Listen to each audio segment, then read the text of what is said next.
British advanced pain clinic, నొప్పి మాయం, surgery దూరం. For appointments 9155515563.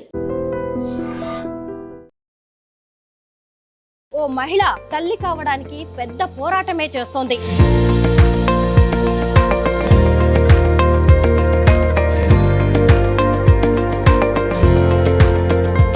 తల్లి కావడం అనేది ఒకవైపు సంతోషంగా అనిపించింది, ఇంకొక వైపు అసలు నీ కండిషన్ ఎలా ఉందో, ఈ బట్టలు ఈ చర్మం లేకోకుండా లోపల నా స్కెల్టన్ ని చూసుకున్నప్పుడు ఐఎమ్ లిటరలీ క్రయింగ్ అనమాట.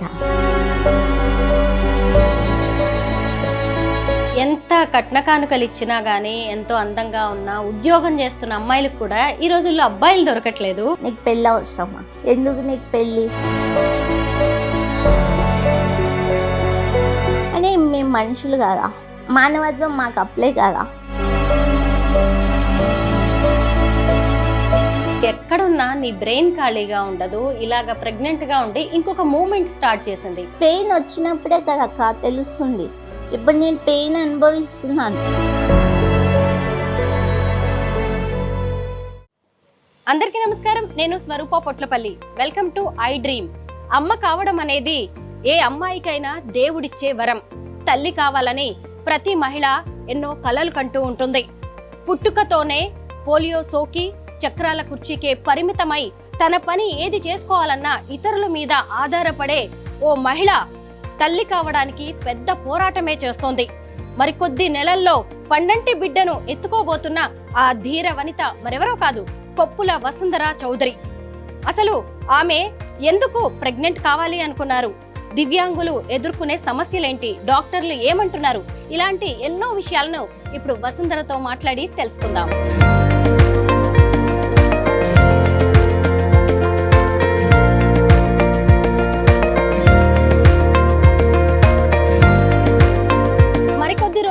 పండంటి బిడ్డను ఎత్తుకోబోతున్న వసుంధర ప్రస్తుతం జేజే హాస్పిటల్లో డాక్టర్ల పర్యవేక్షణలో ఉన్నారు.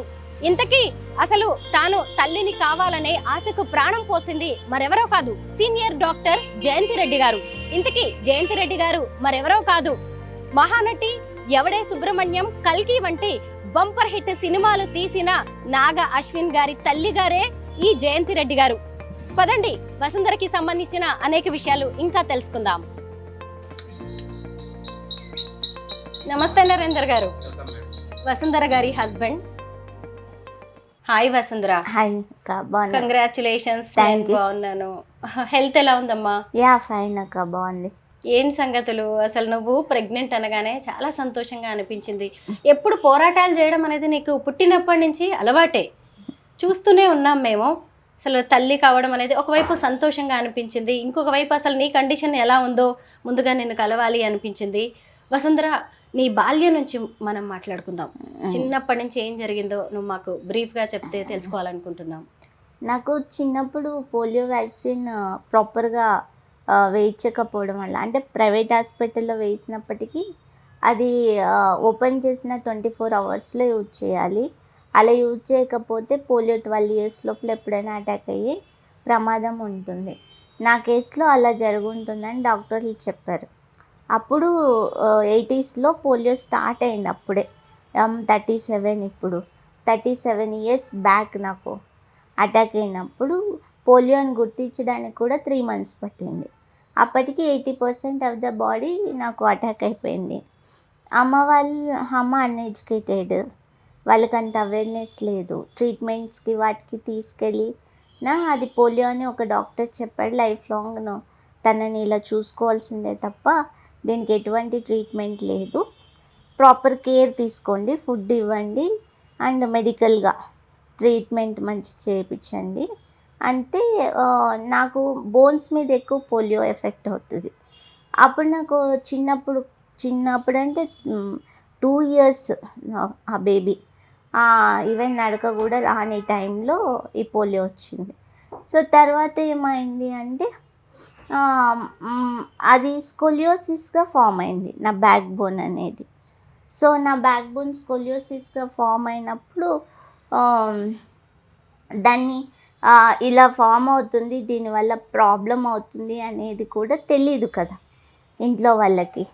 పాప కూర్చుంటుంది, నవ్వుతుంది, నడుస్తుంది, ఇట్లా మా పిన్ని మాయ వీళ్ళంతా ఎత్తుకోవడం నన్ను, ఇవన్నీ చేయడం వల్ల నాకు బ్యాక్ బోన్ బాగా వంకర అయిపోయింది అనమాట. అది స్కోలియోసిస్. దానివల్ల నాకు ఇంటర్నల్ పార్ట్స్ కూడా దెబ్బతిన్నాయి. లైక్ నా లంగ్స్ ఏవైతే ఉన్నాయో నాకు ఒకటి ఫుల్ ఉంటుంది, ఒక ఆఫ్ ఉంటుంది. ఒక కిడ్నీ చిన్నగా ఉంటుంది, ఒక కిడ్నీ పెద్దగా ఉంటుంది. పైగా నా పొట్ట కూడా క్రాస్ ఉంటుంది. నా కంప్లీట్గా 158 డిగ్రీస్లో ఒక యాంకర్ షేప్లో ఉంది నా బ్యాక్ బోన్. ఇది ఎప్పటికప్పుడు అట్లా పెరుగుతూ ఉంటుంది కానీ తగ్గదు. సో దీని మీద అవేర్నెస్ లేక ఎప్పటికీ నాకు మొన్న 35 ఇయర్స్ అప్పుడు కూడా నాకు అది నేనేంటంటే బ్యాక్ బోను పోలియో ఉండే వాళ్ళకి గూన్ ఉంటుంది, అది కామన్ కానీ అది స్కోలియోసిస్ అంటారని దానికంటూ ఒక ట్రీట్మెంట్ ఉంటుంది, ఆపరేషన్ ఉంటుంది, చేయించుకోవాలి. ఎక్కడ అవేర్నెస్ లేదు. లాస్ట్ టైం నేను ఒక ఇంటర్నేషనల్ లీడర్షిప్ ట్రైనింగ్ ప్రోగ్రామ్కి వెళ్ళినప్పుడు అక్కడ ఒక 7 months నేను ఎక్కువ కూర్చోవాల్సి వచ్చింది. ఇక్కడ హైదరాబాద్కి రాగానే ఏమైనా ఫిజియోథెరపీ అట్లా సజెస్ట్ చేస్తారేమో, బాగా లెగ్ పెయిన్ వస్తుంది అని స్కోలియోసిస్ డాక్టర్ని అప్రోచ్ అయ్యాను. అప్పుడు నా స్కెల్టన్ మొత్తం ఎక్స్రే తీస్తే నేను ఫస్ట్ ఆఫ్ ఆల్ ఈ బట్టలు ఈ చర్మం లేకోకుండా లోపల నా స్కెల్టన్ని చూసుకున్నప్పుడు ఐఎమ్ లిటరలీ క్రయింగ్ అనమాట. అంటే నేను ఇంత ఇలా ఉన్నానా. సో ఈ బాడీని పట్టుకొని ఇన్నాళ్ళు ఎలా బతికాను వాళ్ళు కూడా. సో ఆపరేషన్ చేయించుకుంటే కొద్దిగా హైట్ పెరుగుతుంది, మొత్తం స్క్రూస్తో బ్యాక్ బోన్ మొత్తం ఫిట్ చేసేస్తారు. ఆఫ్టర్ దట్ మీరు ప్రెగ్నెన్సీ ప్లాన్ చేసుకున్నా బాగుంటుంది అన్నట్టు వాళ్ళు సజెస్ట్ చేశారు. మేజర్ ఆపరేషన్ దాదాపు 15 లక్షలు ఖర్చు అవుతుంది. ఈవెన్ డబ్బు ఒకటి ప్లస్ మెంటల్గా మనం దాన్ని తీసుకోవాలి కదా. ఆపరేషన్ అయిన తర్వాత ఎట్లుంటుంది కండిషన్. ఇది ఒక సైడ్ అక్క మెయిన్ అంటే హెల్త్ అవేర్నెస్ అనేది ల్యాక్ ఆఫ్ నాలెడ్జ్ అనమాట కమ్యూనిటీలో. ఈ కార్యక్రమంలో నన్ను నేను సర్ది చెప్పుకొని ఓకే ఏం కాదు అని చెప్పేసి నేను సరే ఎలాగైతే అలా అవుతుంది, ఒక పాప బాబా పుట్టాక తర్వాత చేపించుకున్నాము. ఒకవేళ ఆపరేషన్ చేసిన తర్వాత నేను సెక్స్కి పనికిరాలేదు, ఏదైనా ప్రాబ్లం అయిందంటే పిల్లలు ఇంకా పుట్టరు. సో ఎందుకు అని ప్రెగ్నెన్సీ తర్వాత ప్లాన్ చేసుకుందాం అనుకున్నాం. అలా నా జర్నీ స్టార్ట్ అయింది ప్రెగ్నెన్సీకి. అంతకుముందు కూడా ప్లాన్ చేస్తున్నాం కానీ ఎవరిని అడిగినా వాళ్ళ స్పెషలిస్ట్ అంటే గైనిక్ దాని గురించే. ఒక డిజేబుల్ని ఈ గైనిక్ దాంట్లో ఎట్లా డీల్ చేయాలనే దగ్గర ఎక్కడ కేస్ స్టడీస్ లేవు, బుక్స్ లేవు. మనం ఎంతో ఏ గురించి మాట్లాడుతున్నాం కానీ ఇక్కడ చూస్తే ఎవరికి అవేర్నెస్ లేదు. సరే ఏదైతే అది అవుతుంది అనుకున్నా. సో అలా జర్నీ చేస్తున్న క్రమంలో అన్ఎక్స్పెక్టెడ్గా మేలో కన్సీవ్ అయ్యాను, ఈ ఇయర్ మేలో. అలా ఇంకా జర్నీ స్టార్ట్ అయింది. సో నా పోలియో వల్ల నేను ఫస్ట్ ఆఫ్ ఆల్ ఈ జర్నీ వరకు కూడా రావడానికి కూడా ఎంతో వివక్ష ఎదుర్కొని నేను అంటే ఒక చదువు విషయంలో కష్టాలు కానీ, ఉద్యోగం సంపాదించుకోవడంలో కష్టాలు కానీ, సంపాదించుకున్న ఉద్యోగంలో నన్ను నేను నిరూపించుకోవడానికి అన్నీ ఒక ఉమెన్ ఎంటర్ప్రెన్యూర్గా, మీడియా పర్సనాలిటీగా, జర్నలిస్ట్గా, ఒక డిజేబుల్గా, మళ్ళీ డిజేబుల్ యాక్టివిస్ట్గా అన్ని కోణాల్లో కూడా ఎక్కడికక్కడ వివక్ష ఉంది టోటల్గా. మెయిన్ దానికి కారణం ఏంటంటే నాన్ డిజేబుల్ కమ్యూనిటీకి అవేర్నెస్ లేదు. నేను ఒక్క ప్రశ్న అడగాలనుకుంటున్నాను. నువ్వు పుట్టినప్పటి నుంచి కూడా ఇప్పటి వరకు నిన్ను చాలామంది నీకు అవసరమా అని అడిగి ఉంటారు. చదువుకుంటున్నప్పుడు కావచ్చు, లేదంటే ఉద్యోగం కోసం ప్రయత్నిస్తున్నప్పుడు కావచ్చు, నీ పెళ్లి విషయంలో కావచ్చు, ఆ తర్వాత ఇప్పుడు తల్లి కావాలనే నీ కోరికను కూడా నీకు అవసరమా, నువ్వే వేరే వాళ్ళ మీద డిపెండ్ అవుతావు అని అసలు ముందు నీ పెళ్లి గురించి నాకు తెలుసుకోవాలని ఉంది. మీ హస్బెండ్ ఎవరు?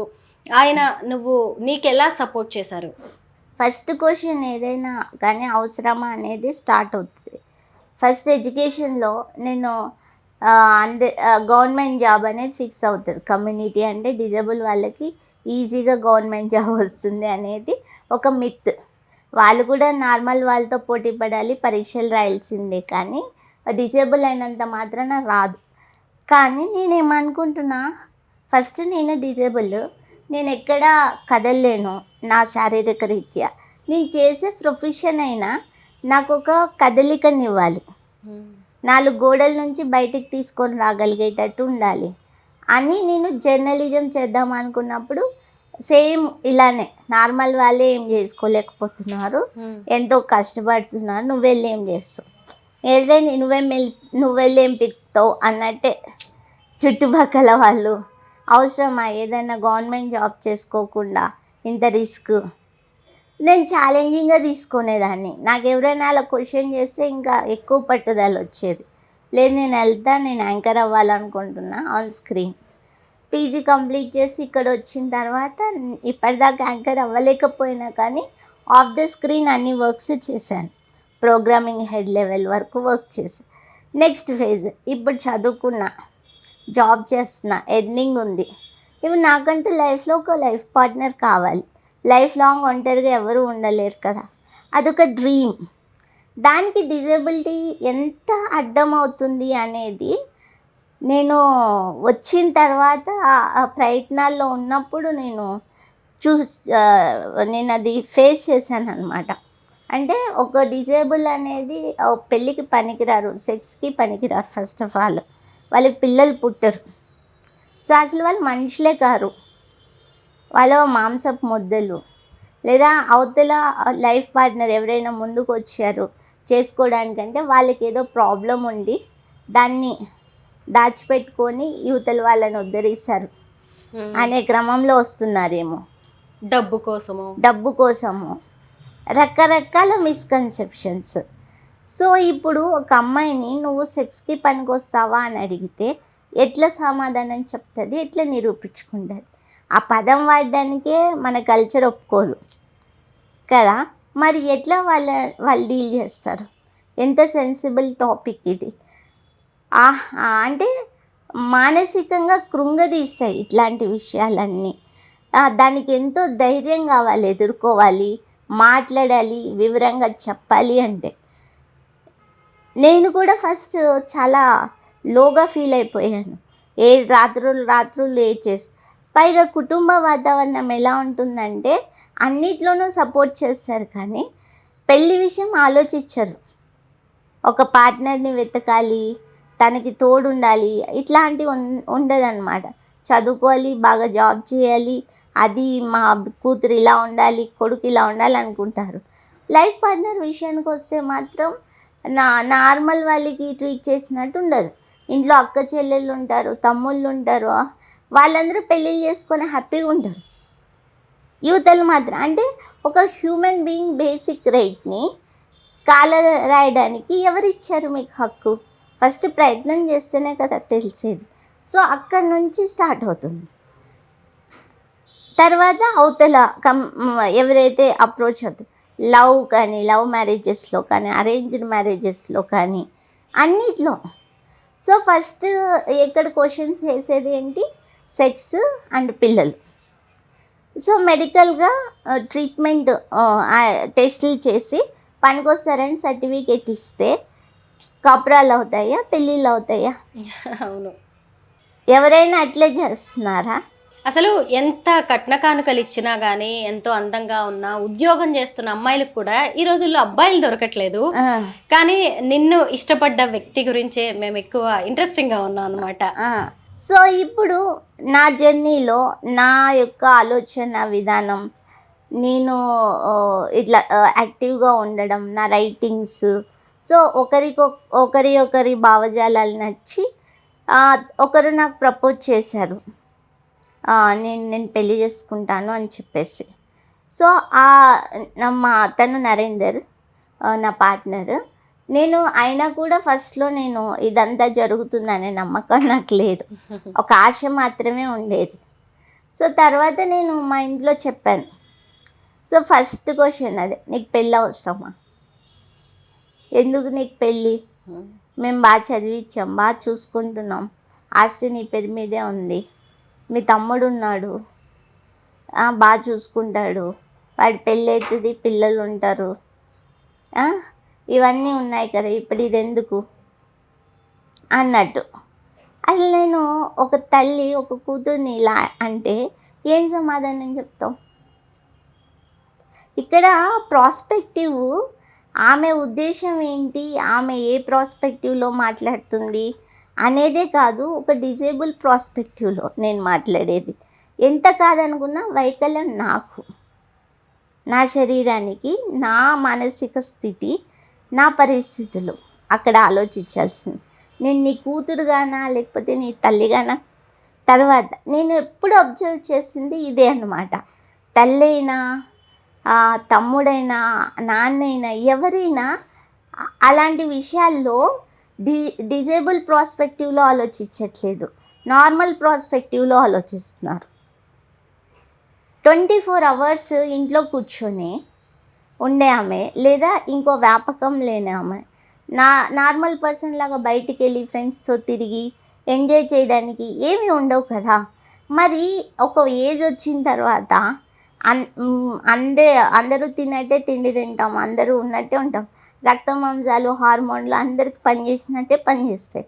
ఒక ఏజ్ వచ్చిన తర్వాత ఒక తోడు కావాలని ప్రతి ఒక్కరికి ఉంటుంది కదా. ఆ కోరికను ఎందుకు అణుచుకోవాలి? మరి నరేందర్ పేరెంట్స్ ఏమన్నారు నీ గురించి చెప్పినప్పుడు? సేమ్ అదే చెప్తున్నాను కదా. అది అసలు ఇవన్నీ విన్నప్పుడు ఎట్లా అంటే సినిమాలో బ్లాస్ట్ అవుతూ ఉంటాయి చూడండి ఇట్లా. వాళ్ళు అడిగే క్వశ్చన్స్ విన్నప్పుడు ఇక్కడ ఒక భూమి కంపిస్తే అక్కడ సేమ్ ఇందాక నేను చెప్పినట్టు నేను ఒక ట్రాన్స్జెండర్ లాగా వాళ్ళు అసలు మనుషులే కారు, వాళ్ళని ఎట్లా అసలు పాపం అది, వాళ్ళని పెళ్లి చేసుకోవడం ఏంటి, వాళ్ళతో కాపురాలు చేయడం ఏంటి, పాపం కాపురం చేయడమే ఇది. అసలు వాళ్ళు పనికిరారు, పిల్లలు పుడతారా వాళ్ళకి అసలు? ఫస్ట్ ఆఫ్ ఆల్ నీకేం తక్కువ చేసాం? రకరకాలు ఇంకా క్వశ్చన్స్. ఇది ఎంత డిస్క్రిమినేషన్, ఇదంతా బయటికి రాదు, ఎవరు మాట్లాడరు దీని గురించి.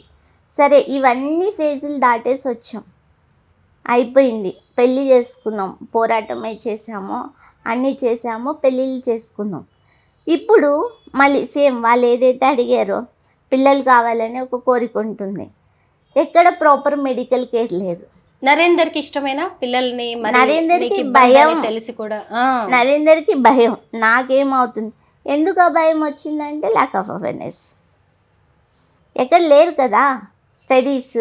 కొన్ని సక్సెస్ స్టోరీస్ ఉన్నాయి, అంటే నాలాగా ఉండేవాళ్ళు పెళ్ళి చేసుకుని పిల్లలు కానీ ఒక్కొక్కరికి ఒక్కొక్క రకమైన ట్రీట్మెంట్. వాళ్ళకి బ్యాక్ బోన్ బాగుంది, వాళ్ళు క్యారీ చేయగలిగారు. నా బ్యాక్ బోన్ బాగాలేదు, సివియర్ స్కోలియోసిస్ ఉంది, నా కేస్ డిఫరెంట్. సో ఇన్ని రకాలుగా దీంట్లో not only physically challenged, even మరుగుజ్జు వాళ్ళకి కానీ లేకపోతే మిగిలిన కేటగిరీస్ ఆఫ్ డిజేబుల్స్ కానీ రకరకాల ట్రీట్మెంట్లు కావాలి. చాలా మంది స్పెషలిస్ట్లు ఇన్వాల్వ్ అవ్వాలి, ట్రీట్ చేయాలి. ఇవన్నిటి మీద ఫస్ట్ ఆఫ్ ఆల్ నాలెడ్జ్ లేదు. నాకే నా శరీరం మీద నాలెడ్జ్ లేదనేది మన డాక్టర్ దగ్గరికి వెళ్ళేంత వరకు తెలీదు. ప్రెగ్నెన్సీ కన్ఫర్మ్ కాకముందే డాక్టర్ జయంతి రెడ్డి గారి దగ్గరకు వచ్చారా, లేదంటే ముందు నుంచి ఆవిడతో ట్రావెల్ చేస్తున్నా? నాకు మ్యారేజ్ అయిన తర్వాతనే నేను కన్సల్ట్ అయ్యాను మేడంని. కన్సల్ట్ అయ్యి నేను ఇలా ప్రెగ్నెంట్ అవ్వాలనుకుంటున్నా, ఏమన్నా కాంప్లికేషన్స్ ఉంటాయి. సో మేడం ఫస్ట్ నుంచి చెప్తున్నది ఏంటంటే నీ స్కోలియోసిస్ ఉండడం వల్ల ప్రీమెచ్యూర్డ్ బేబీకి ఎక్కువ అవకాశం ఉంది, నార్మల్ డెలివరీకి అవకాశం లేదు. ఎందుకంటే నీ లంగ్స్ ఇవన్నీ ఇట్లా కుచించుకొని పోయి ఉన్నాయి. సో నీకు ప్రాబ్లం అవ్వచ్చు, చాలా ప్రాపర్ కేర్ అవన్నీ తీసుకొని డీల్ చేయాల్సింది, కానీ అసాధ్యమేం కాదు అని చెప్పారు. సో అప్పటి నుంచి నేను ఇక్కడే, ఎందుకంటే ఈ ట్రీట్మెంట్ కోసమే, అంటే ట్రీట్మెంట్ అంటే నేను ప్రెగ్నెన్సీ కోసం ఏ ట్రీట్మెంట్ తీసుకోలేదు. నార్మల్గానే కన్సీవ్ అయ్యాను. కానీ నాకు నాలెడ్జ్ కావాలి, గైడెన్స్ కావాలి కదా. అందుకని నేను మేడంతో 3 ఇయర్స్ నుంచి జర్నీ చేస్తున్నా ఈ విషయంలో. ఇప్పుడు 7th మంత్ వరకు ఎటువంటి కాంప్లికేషన్స్ లేకుండా నా పనులు నేను చేసుకుంటూ అన్నీ బయటికి వెళ్ళి రావడము అన్నీ చేస్తూ ఉన్నాను. ఎప్పుడైతే కొంచెం నాకు ఉమ్మనీరు తగ్గింది, కొంచెం బేబీ నా బ్లడ్ గ్రూప్ డిఫరెంట్గా ఉందేమో అనే డౌట్ తోటి సడన్గా అడ్మిట్ అవ్వమన్నారు మేడం. ఒకవేళ ఏదైనా కాంప్లికేషన్ ఉంటే 7th మంత్లోనే డెలివరీ చేద్దాము అని చెప్పేసి. అప్పుడు డెలివరీకి అనెస్థేషియా ఇవ్వాలి, సిజరీన్ చేయాలి. అప్పుడు పల్మనాలజిస్ట్, గైనిక్, స్కోలియోసిస్ నేను ఆల్రెడీ ఏదైతే తీసుకున్నానో అవి అన్నీ మొత్తం ఒక 5 డిపార్ట్మెంట్లు కలిసి డిస్కషన్ చేసి ఎట్లా ఈ కేస్ని డీల్ చేయాలి. సో నార్మల్ వాళ్ళకి అనెస్థేషియా ఇస్తే 0.5 రిస్క్ ఉంటే నాకు 40 to 50% రిస్క్ ఉంది. నాకు 2 డెలివరీస్ అయ్యాయి వసుంధర. నాకు కూడా 2 సిజేరియన్స్. నాకు తెలుసు అనస్థీషియా వెనక ఇస్తారు, వెన్నెముకకి ఇస్తారు. నీకు కూడా కాస్త ఇప్పుడు ఇబ్బంది ఉంది. మరి డాక్టర్స్ ఏమంటున్నారు? ఎందుకంటే వెన్నెముకకి స్పైన్కే ఇవ్వాలి అనస్థీషియా అనేది. అలా అయితేనే డెలివరీ సర్జరీ చేయడం అనేది పాసిబుల్ కాదు. మరి ఎలా డాక్టర్స్ ఎలా డీల్ చేస్తారు? ఓపెన్ అనస్థీషియా మొత్తం రిస్క్ కదా. రిస్క్ మరి 40 to 50% రిస్క్ ఉంది. సో మ్యాక్సిమం బేబీ పొట్టలో పెరిగి బయటకు వస్తే తనకి ప్రాబ్లం ఏమి ఉండదు అని అలా నెట్టుకొస్తున్నారు. ఫస్ట్ 7th మంత్ అన్నారు, తర్వాత 7th మంత్ దాటేసాను. సో ఇప్పుడు 7th మంత్ వరకు వచ్చాను. మేడంకి నాకు ఒకటే, నా నమ్మకం నాది, మేడం ఎక్స్పీరియన్స్ మేడంది. నేను నార్మల్ డెలివరీకి వెళ్తానని చెప్పేసి గట్టి నమ్మకంతో ఉన్నా. నా విల్ పవర్ కూడా అట్లే నెట్టుకొస్తున్నా. అయితే ఎలాగో సిజరీన్ చేస్తున్నాం అనేది ఫిక్స్ అయిన తర్వాత, ముందు చేస్తే బేబీ ఇంక్యుబేటర్లో పెరిగి బేబీకి ఎందుకు ఇబ్బంది, పొట్టలోనే పెరిగితే బేబీ హెల్దీగా బయటకు వస్తుందని ఇంకా అలా వారం నెట్టుకొస్తున్నాం. అక్టోబర్ 11 జాయిన్ అయ్యాను నేను అబ్జర్వేషన్ కోసం. ఇక ఇప్పుడు 32 దాటింది, 33లో ఉంది.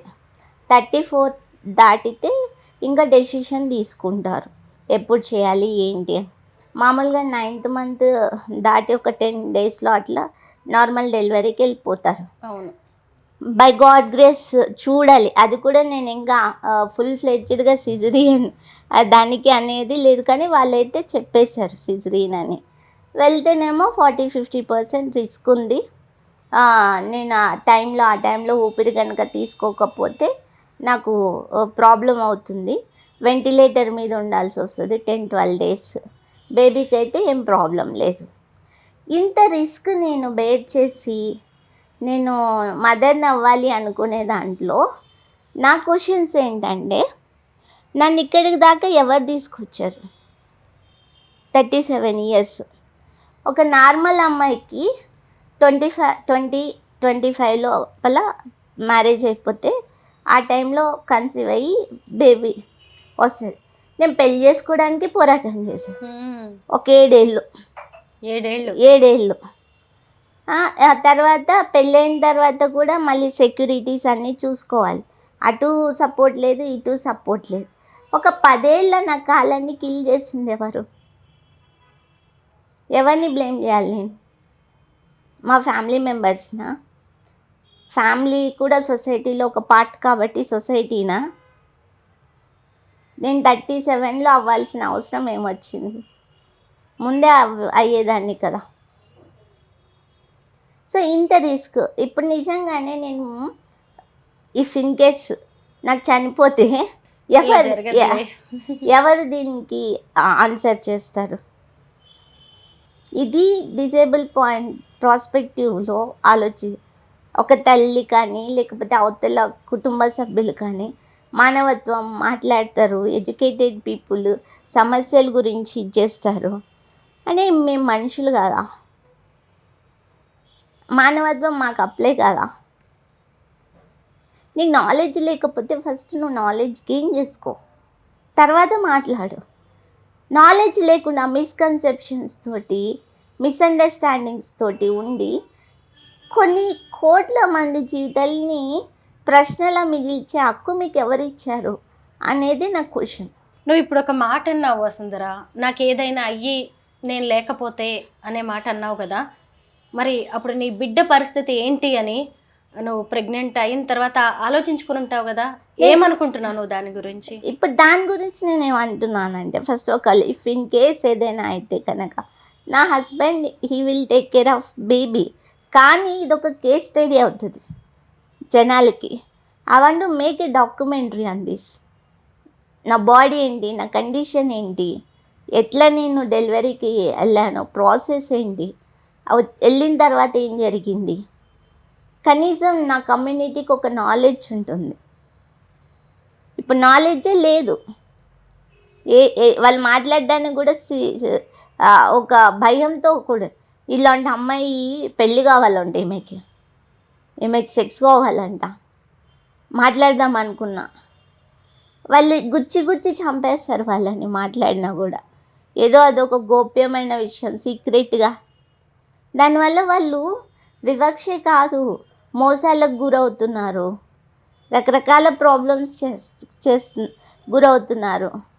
ఇదంతా మళ్ళీ స్టేషన్స్కి వెళ్ళి వాళ్ళు మోసం చేసే దాని మీద రేపులకు గురి కాబడుతున్నారు.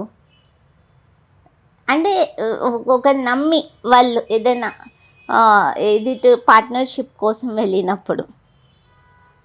సో ఇవన్నీ దాటొచ్చిన తర్వాత ఇక్కడ కనీసం హాస్పిటల్స్లో ఒక బెడ్ కూడా డిజేబుల్ రిలేటెడ్ ఒక బెడ్ దొరకదు, ఒక వీల్చైర్ ప్రాపర్గా ఉండదు.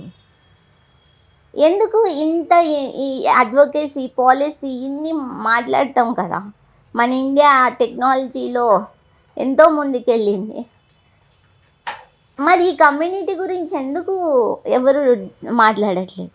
కానీ ఈ వీడియో చూస్తున్నా మీ అందరు కూడా అనుకుంటూ ఉండొచ్చు ఇదంతా అవసరమా అని చెప్పేసి. కానీ తను ఈ యజ్ఞం ఎందుకు చేస్తుంది అంటే, తనకి ఏమైనా సరే తను ఒక బిడ్డను కని తను ఒక కేస్ స్టడీ లాగా మిగలాలి అనుకుంటోంది.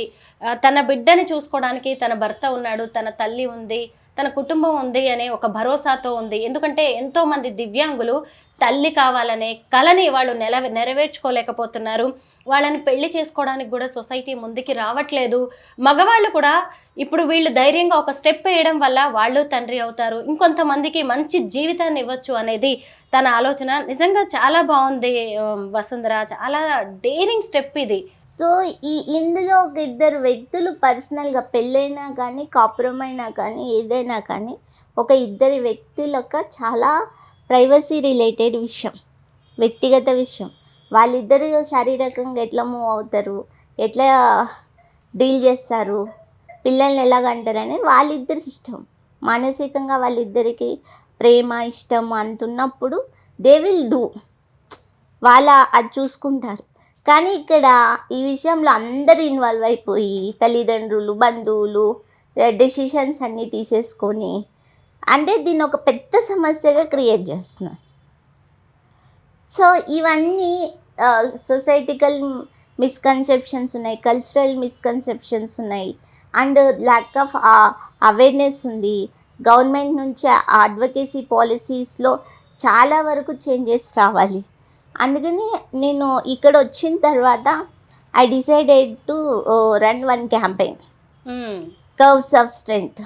కానీ నువ్వు ఎక్కడున్నా నీ బ్రెయిన్ ఖాళీగా ఉండదు. ఇలాగ ప్రెగ్నెంట్గా ఉండి ఇంకొక మూమెంట్ స్టార్ట్ చేసింది. దాని గురించి తెలుసుకుంటే నాకు ఇంకా సర్ప్రైజింగ్గా అనిపించింది. ఎందుకంటే పెయిన్ వచ్చినప్పుడే కదక్క తెలుస్తుంది. ఇప్పుడు నేను పెయిన్ అనుభవిస్తున్నాను యాక్చువల్లీ. ఎట్లా అంటే ఈ ఒక్కొక్క ఫేజ్ దాటే కొద్దీ ఇంకొక ఛాలెంజ్ వస్తుంది లైఫ్లో. ఏది ఎంజాయ్ చేయలేకపోతున్నాం. మదర్హుడ్ని ఎంత ఎంజాయ్ చేయాలి, ఎన్నో టెన్షన్స్ తోటి ఏమవుతుందో రేపు నాకు, ఇట్లా కాదు కదా నేను ఎంజాయ్ చేయాల్సింది. నా బేబీ గురించి ఆలోచించాలి, బ్యూటిఫుల్ లైఫ్ ఉంటుంది అని. కానీ సిజరీన్ రిస్క్, ఎంత విల్ పవర్ ఉన్నప్పటికీ నాకు కూడా కొన్ని భయాలు ఉంటాయి కదా. అవును. విల్ పవర్తోనే నెట్టుకొస్తున్నాం. కానీ డెలివరీ అయ్యేంత వరకు నాకు టెన్షన్ కదా. ఇవన్నిటి గురించి ఎవరు మాట్లాడాలి? నేనే మాట్లాడతాను. నాకు అంతే ఓపెన్గా ఎవరు ఏమనుకున్నా ఎలాంటి ఇది చేస్తుంది. సో ఇప్పుడు నేను అది డిజైన్ చేశాను. ఒక ఫోటోషూట్ కూడా కండక్ట్ చేసాము అవేర్నెస్ని క్రియేట్ చేయడానికి. ఈ 1 వీక్ కొంచెం స్ట్రెయిన్ అయ్యా. ఇప్పుడు నేను గవర్నమెంట్ని అప్రోచ్ అవ్వాలి, స్పాన్సర్షిప్ కావాలి దీనికి క్యాంపెయిన్ రన్ చేయడానికి. ఈవెన్ నా ఓన్ ఎక్స్పెన్సెస్, నా మెడికల్ ఎక్స్పెన్సెస్ కూడా నేను ఎర్న్ చేసుకోవాలి. దీనికి వచ్చేసి షూట్ హెల్త్ కేర్ వాళ్ళు ఒక కంపెనీ ఉంది, నక్షత్ర హాస్పిటల్స్. వాళ్ళు ఫస్ట్ ముందుకు వచ్చారు, ఒక టైటిల్ స్పాన్సర్ కన్ఫర్మ్ చేశారు. ఇంకా నేను మిగిలిన స్పాన్సర్షిప్ చూస్తున్నా. December 3 రోజు అఫీషియల్గా ఈ క్యాంపెయిన్ రన్ చేయాలనుకుంటున్నాను, కవ్స్ ఆఫ్ స్ట్రెంగ్త్. సో ఈ మిస్కన్సెప్షన్స్ అన్నిటినీ రిమూవ్ చేయడానికి. నువ్వు ప్రెగ్నెంట్ అయ్యావని తెలిసాక మీ కమ్యూనిటీ వాళ్ళు నిన్ను అప్రోచ్ అవుతూ ఉన్నారా, అడుగుతున్నారా సజెషన్స్ కానీ ఏమైనా? నేను యాక్చువల్లీ మొన్నటిదాకా ఎవరికి చెప్పలేదు యాక్చువల్లీ.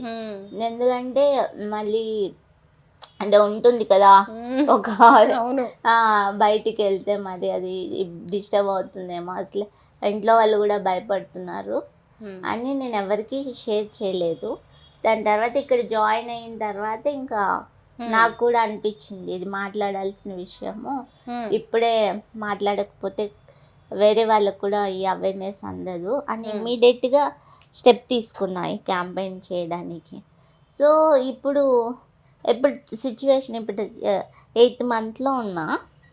సో నా బాడీ స్ట్రక్చర్ చూస్తుంటే మీకు కాస్త అర్థమవుతుంది. ఇప్పుడు చూడండి, ఇది టోటల్ బేబీ బంప్. ఇక్కడ నుంచి ఇక్కడికి అసలు స్పేస్ లేదు చూడక్క. అవునమ్మా, కంప్లీట్గా ఇక్కడ నుంచి ఇక్కడికి. ఇప్పుడు ఇలా కూర్చుంటే బేబీ ఒత్తుకుని పోతుంది. అయ్యో నిజంగా తల్లి, ఇటువైపే ఇటువైపే టోటల్. మామూలుగా ఇలా ఉంటుంది బేబీ బంప్, అవును కదా. నాకు ఇలా ఉందన్నమాట. ఇలా పెరుగుతుందని నాకు తెలీదు కదా ప్రెగ్నెంట్ అయ్యే ముందు కదా. సో నాకు ఎట్లా వస్తుంది ఏంటి? ఇప్పుడు నాకు సిజరింగ్ చేస్తే ఇక్కడ కోయాలి, లేదంటే ఇక్కడ కోయాలి, మధ్యలో కోయాలి. ఎక్కడికి వస్తున్నా నేను కూర్చునే పొజిషన్కి ఇబ్బంది. నేను బాత్రూమ్ వెళ్తే ఇట్లా మడతలు పడుతుంది. ఇప్పుడు అంటే ఇండియా కాంప్లికేషన్స్ మనకి ఉన్నాయి.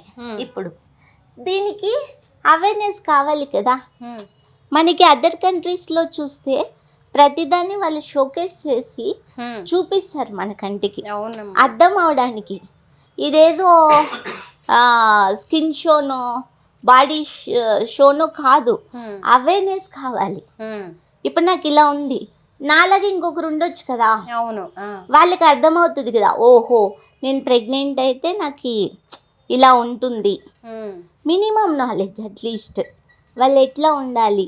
అండ్ ఈవెన్ మనకి సెక్స్ చేసేటప్పుడు పొజిషన్స్ కూడా for a disable person with a normal person, what is the conditions, అసలు ఏ మాత్రం కూడా ఒక్క లైన్ కూడా ఇక్కడ డిస్కషన్ లేదు మనకి. హెల్త్ అనేది ఎంత ఇంపార్టెంట్. ఇంకొకటి మనకి ఎయిడ్స్ దినోత్సవం ఎప్పుడో తెలుసు, అవునా కదా? ఎందుకు? ప్రమోషన్ వల్లే కదా. మళ్ళీ గవర్నమెంట్ కూడా డిజేబిలిటీ 21 కేటగిరీస్ ఉన్నాయి, వాళ్ళ హెల్త్ కండిషన్స్ ఏంటి, పోలియో వేయించుకోమని మాత్రమే మనకి చెప్తున్నారు. వచ్చిన తర్వాత ఏంటి పరిస్థితి, ఎట్లుంది వాళ్ళది పరిస్థితి, వాళ్ళకి హెల్త్ రిక్వైర్మెంట్స్ ఏమున్నాయి అనేది వాళ్ళు కూడా పబ్లిసిటీ చేయాలి కదా. ఓన్లీ వీల్ చైర్లు ఇవి అవి డిస్ట్రిబ్యూషన్సే కదా. నిజంగా వాళ్ళు పబ్లిసిటీ చేస్తుంటే మిగతా ఇప్పుడు ఆశా వర్కర్లు ఉన్నారు, మన రూరల్లో హెల్త్ కేర్ సెంటర్స్ ఉన్నారు. ఇప్పుడే మనం వెళ్దాం, మీరు వెళ్ళండి అక్క, వెళ్ళి అడగండి డిజేబుల్కి ఎట్లా ట్రీట్ చేస్తారు మీరు అని. రూరల్ హెల్త్ కేర్ సెంటర్లో గైనిక్ డాక్టర్ ఉంటారు, ఆశా వర్కర్ని అడగండి.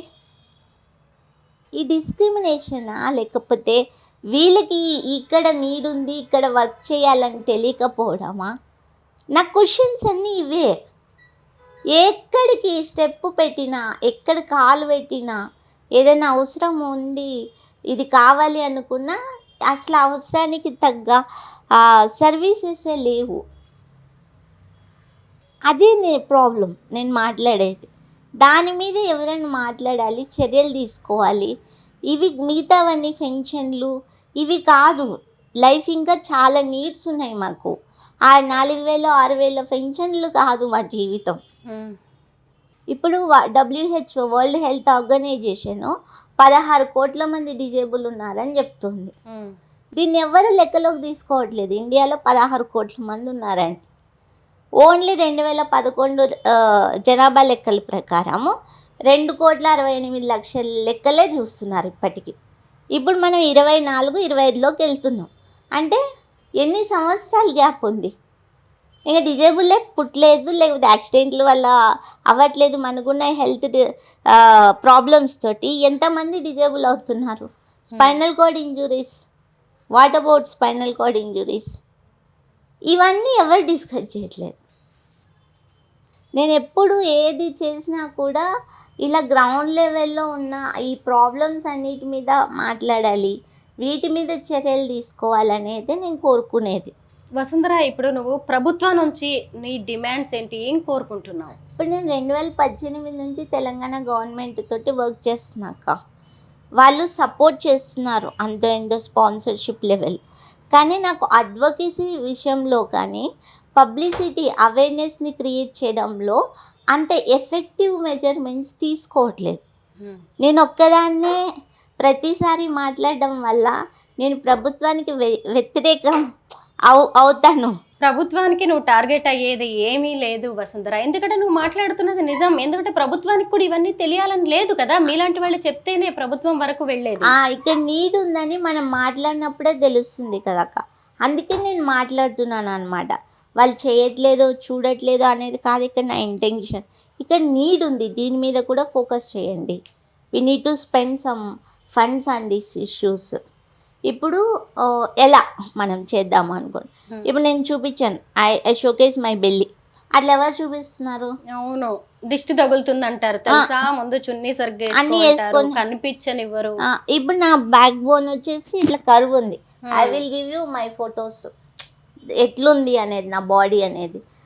ఇంత సివియారిటీ ఉన్నప్పుడు 158 degrees ఉన్నప్పుడు ఆ బెల్లీని మెయింటైన్ చేయడం కానీ, ఆ బేబీకి ఏం కాకోకుండా హెల్త్ పరంగా డైట్ కానీ, ట్రావెల్లో ఎట్లా బెల్టులు వేసుకోవచ్చా, అసలు బేసిక్ అక్క ఒక వేర్ క్లాతింగ్ కూడా లేదు, ఏది లేదు. మళ్ళీ టెస్ట్లకి వెళ్ళాల్సినప్పుడు స్కానింగ్ అప్పుడు నార్మల్ బెడ్సే ఉంటున్నాయి. 1/2 hour 40 minutes వస్తుంది. నా ఆర్ట్తో రిలేటెడ్ బెడ్స్ డిఫరెంట్. సో బెల్లిని పెట్టుకొని బ్యాక్ బోన్ పెయిన్ తోటి 45 minutes అలా స్కాన్లో ఉండడం. మళ్ళీ అసలు ఇదంతా చిన్న చిన్న అవేర్నెస్లు, లేకపోతే వ్యాయామాలు ఏం చేయాలి. ఇప్పుడు నన్ను మేడం వాక్ చేయమంటోంది, వీల్ చైర్లో కూర్చోవాలి, పొట్ట ముడతలు పడుతుంది, నాకు లెగ్ పెయిన్ వస్తుంది, అసలు అవ్వట్లేదు బేబీ పెరిగే కొద్దీ. ఒకసారి ఎట్లే లిటరల్లీ కళ్ళలో నీళ్ళు వచ్చేసాయి అన్నమాట. ఎలా అనిపిస్తుంది, అనవసరంగా అనేది. మళ్ళీ నా బేబీని నేను చూసుకోలేను వెంటనే. నేను అనెస్థీషియాలో ఉన్నప్పుడు బేబీ పుట్టిన వెంటనే చూసుకోలేను కదా. అవును, అని ఇంత సెన్సిబుల్ ఇష్యూస్ ఉన్నాయి. మాట్లాడడానికి ఎక్కడ ఒక స్టేజ్ లేదు, ప్లాట్ఫామ్ లేదు. అందుకే నేను వచ్చాను, నీ వాయిస్ వినిపించడానికి వచ్చాను. నీలాంటి వాళ్ళ సమస్యలు ఇంకొన్ని జనం దృష్టికి వెళ్ళడానికో, డాక్టర్లు ప్రభుత్వం దృష్టికి వెళ్ళడానికో. నాకు ఇక్కడ ఇంకొక డౌట్ వచ్చింది వసుంధర. ఈరోజు నీ ద్వారా అన్ని కొత్త ప్రశ్నలు, డాక్టర్స్కి కూడా నువ్వు ఒక ఛాలెంజ్ చేస్తున్నావు. డాక్టర్స్కి కూడా ఇలా ఉన్న ఒక పిహెచ్సిని ఎలా ట్రీట్ చేయాలి అనేది కూడా డాక్టర్స్ కి తెలియదు, కరికులంలోనే లేదట. ఇదే ఇక్కడికి వచ్చాక ఇక్కడ junior doctors and regular doctors ప్రతి ఒక్కరు ఈగర్లీ వెయిటింగ్. నా కేసు ఏమవుతుంది, ఎట్లా అవుతుంది, ఈవెన్ లేబర్ రూమ్ లో కూడా మేము ఉంటాం, చూస్తాం. మేడం నన్ను రిక్వెస్ట్ చేస్తున్నారట, వాళ్ళు చెప్తున్నారు మా కరికులంలో లేదు ఎట్లా ట్రీట్ చేయాలనేది. బై గాడ్స్ గ్రేస్ నీకు గనక డెలివరీ నార్మల్ అయితే అసలు సూపర్, నీకు ఇంకా అసలు ఏ ప్రాబ్లం లేదు. ఎందుకంటే తనకి ఇప్పుడు సిజేరియన్ చెయ్యాలి అంటే బాడీ మొత్తం అనస్థీషియా ఇవ్వాల్సిందే, చాలా రిస్క్ అది. అయినా సరే ఆ నవ్వుతో ఎలా దాన్ని రాబోయే ప్రమాదాన్ని కూడా తన నవ్వుతోనే ఓవర్కమ్ చేయడానికి ట్రై చేస్తుంది. సరే, ఒక అమ్మవి నీ బిడ్డ ప్రతి కదలిక, ప్రతి మూమెంట్, ప్రతి సెకండ్, ప్రతి నెల నీకు ఎంతో ఇంపార్టెంట్. ఏంటి ఏమంటున్నాడు మీ బుజ్జిగాడు? తెలుస్తున్నాయా మూమెంట్స్? చాలా, అసలు మొత్తం తిరుగుతూనే ఉంటాడు పొట్టలో, అసలు ఆగడు. స్కానింగ్ అప్పుడు కూడా దొరకట్లేదు అనమాట, వాళ్ళు చాలా టైం పడుతుంది. చాలా బాగుంది ఇది జర్నీ. ఆగడు ఏంటి? అబ్బాయి అని డిసైడ్ అయిపోయావా? ఇంతకి నీకు ఎవరు కావాలి, అమ్మాయా అబ్బాయా? ఎవరైనా ఓకే, కానీ కొంచెం నా 6 సెన్స్ సిమ్టమ్స్ అట్లా నాకు బాయ్ ఏమో అన్నట్టు అనిపిస్తుంది. కొడుకు కావాలంట. కొడుకు కావాలని కాదు, తెలుస్తుంది అది. అంటే నాకు ఏం చెప్పారంటే అమ్మాయి అయితే నా అందం మొత్తం తీసేసుకునేది ఇప్పటిదాకా, అబ్బాయి కాబట్టి నేను ఇంకా ఇట్లా అందం నిజంగా అవునవును అని అందరూ చెప్తున్నారు అనమాట. తను ఏం చెప్తుందంటే, మన పెద్దవాళ్ళు చెప్తారు కదా, సహజంగా కడుపులో ఉన్నది ఆడపిల్ల అయితే తల్లి అందవిహీనంగా అయిపోతుంది, అంటే నల్లగా అయిపోతుంది. ఇక్కడ ఈ మెడ ఇవన్నీ కూడా నల్లగా అయిపోతాయి. నేను అలాగే అందంగా ఉన్నాను కాబట్టి నాకు కొడుకే అని చెప్తుంది. ఎవరు రోజు అమ్మతో మాట్లాడుతూ ఉంటావా? ఎందుకంటే ఈ జర్నీలో నేను మీ అమ్మగారి గురించి తెలుసుకోవాలి, మీ హస్బెండ్ గురించి తెలుసుకోవాలి. వాళ్ళు ఏమంటున్నారు? వాళ్ళు కూడా నీలాగే సంతోషంగా ఎదురు చూస్తున్నారా? మా హస్బెండ్ అంటే ముందు భయపడ్డారు, ఒక 2 years తను ఒప్పుకోలేదన్నమాట. ఎందుకు వచ్చిన రిస్క్, నీ ప్రాణాల మీదకి అవసరమా, అనుకుంటే లేకపోతే లేదు, మన అడాప్షన్కి వెళ్దాం, పిల్లలే కావాలంటే నువ్వే కనాలా, ఇలా చాలా చెప్పారనమాట. నేను ఒప్పుకోలేదు, ఎందుకంటే మెయిన్ బ్లేమింగే అది కదా, పిల్లలు పుట్టరు అని. నేను బేర్ చేసేది, నేను క్యారీ చేసేదాన్ని, నాకు నమ్మకం ఉంది 100%. నేను నా హెల్త్ కండిషన్ కూడా చిన్నప్పటి నుంచి ఇట్లా ఉన్నా కూడా నాకు ఎటువంటి కాంప్లికేషన్స్ లేవు. బీపీ లేదు, షుగర్ లేదు, థైరాయిడ్ లేదు. ఇట్లా ఏజ్ పెరిగే కొద్దీ ఏదైనా కాంప్లికేషన్స్ వస్తుంటాయి, ఏం లేవు నాకు. ఓన్లీ నా బాడీ వెయిట్ నా లెగ్ మీద పడడం వల్ల లెగ్ పెయిన్ ఉంటుంది తప్పితే మిగతా ఏ విషయాల్లో కూడా ఐఎమ్ 100% నార్మల్. ఓకే, అసలు నా బ్లడ్ నేను ప్రెగ్నెంట్ అయినప్పుడు 13.5 ఉంది. నా బ్లడ్ పర్సంటేజ్ ఉన్నట్టు అసలు హెవీ ఇంకా ఎక్స్ట్రా ఉంది నాకు. అలా ఇప్పుడు 9.5కి వచ్చింది 8 monthకి. అంటే మామూలు ఇండియన్ ఉమెన్కి ఉండాల్సిన లెవెల్. అంత హెల్దీగా ఉన్నా నేను, ఏం ప్రాబ్లం లేదు. ఇవన్నీ ఓన్లీ మిస్కన్సెప్షన్స్ మాత్రమే. ఈడిడి ఎప్పుడు వసుంధరా?